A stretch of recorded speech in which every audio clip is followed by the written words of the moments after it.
Welcome.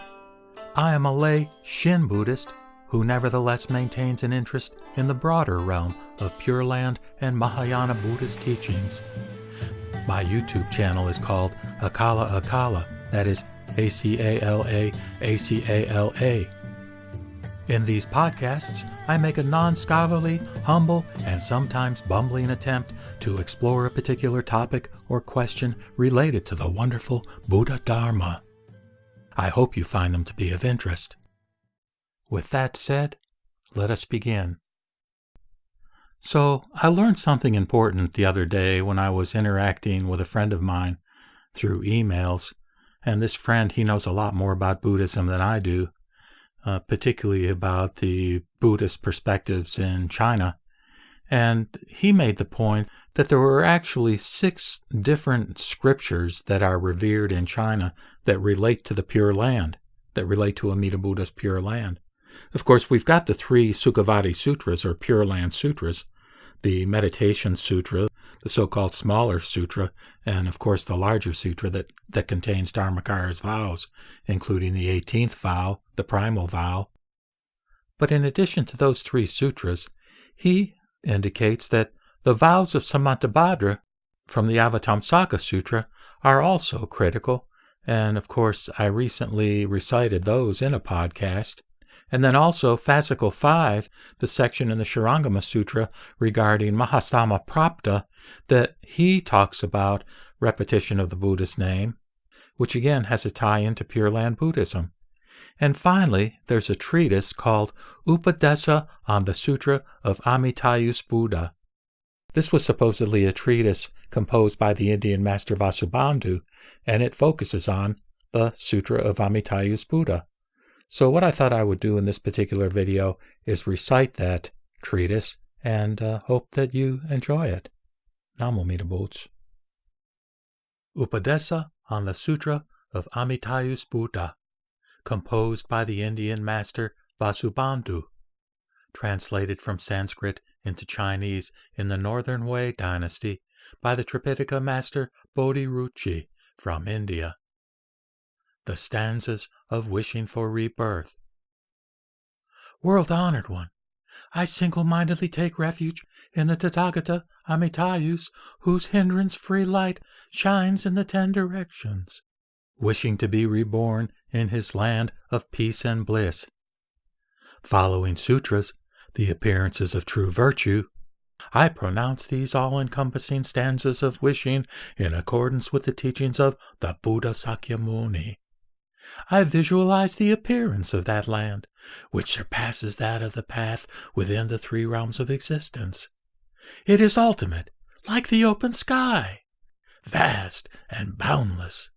It is born from great loving kindness and compassion on the right path, and from supraworldly roots of goodness. It is full of pure radiance, like a mirror, the disk of the sun or the moon. It is made of treasures and abounds with wonderful adornments. The immaculate light glows, suffusing all lands with radiance and purity. The grasses of virtue, made of treasures, are soft, twirling left and right. They bring superb joy to those who touch them, more than the Kachalindi grass does. Tens of millions of kinds of jewel flowers cover the ponds and streams. As breezes stir the flower petals, interweaving beams of light freely whirl. Palaces and towers command a hindrance-free view in the 10 directions. Surrounded by jeweled railings, diverse trees emit colorful beams of light. Nets of innumerable interlaced jewels hover all across the open sky. All kinds of bells chime wondrous dharma tones. As adornments, flowers, and garments fall like rain, innumerable fragrances waft everywhere. Like the sun, Buddha wisdom is bright and pure, and it dispels the darkness of the ignorance of the world. Brahma tones reach far and wide, heard by all in worlds in the 10 directions. Amitayus, the Samyak Sambuddha, is the Dharma king who well presides there. The pure multitudes who accompany that Tathagata are miraculously reborn there from flowers of true enlightenment. They delight in the flavors of the Buddha Dharma, taking dhyana and samadhi as food. Having forever left the troubles of body and mind, they experience uninterrupted bliss. The roots of goodness in the Mahayana domain are equal with no scornful names, because no one is reborn there with incomplete faculties. All wishes and preferences of the sentient beings there are fulfilled. Therefore, I wish to be reborn in Amitayus Buddha's land. Innumerable superb treasures adorn his seat, the wonderful pure flower platform. The radiance of his excellent appearance reaches a distance of 1 yojana. His form surpasses those of all sentient beings.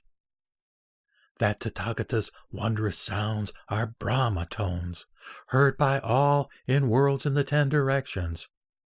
As earth, water, fire, wind, and space make no differentiations, so does he not make them. There, those who cannot be diverted from the right path are reborn from the ocean of pure wisdom. Like Sumeru, king of mountains, their magnificence is unsurpassed. Multitudes reverently surround him and gaze at him. By virtue of the power of that Buddha's original vows, one's encounter with him will never be fruitless. One will be enabled to encompass the great treasure ocean of virtues. The land of peace and bliss is pure, where the stainless Dharma wheel always turns. Firm as Mount Sumeru, magically manifested Buddhas and Bodhisattvas abide there like the sun. Their immaculate majestic radiance, with one thought, simultaneously illuminates all Buddha assemblies and benefits all sentient beings. As an offering, they rain down celestial music, flowers, garments, and wonderful incense. Without the discriminatory mind, they praise Buddha's virtues. In any land without the Buddha Dharma, the jewel of virtues, they wish to be reborn, to impart the Buddha Dharma, as do Buddhas. I composed this treatise with stanzas, wishing to see Amitayus Buddha and to be reborn together with all sentient beings in the land of peace and bliss.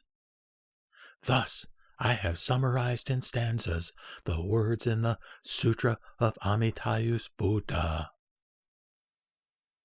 With that, I will sign off by reciting the Nembutsu, in gratitude for being embraced and accepted just as I am by Amida Buddha, never, never to be abandoned. Namo Amida Butsu, Namo Amida Butsu, Namo Amida Butsu.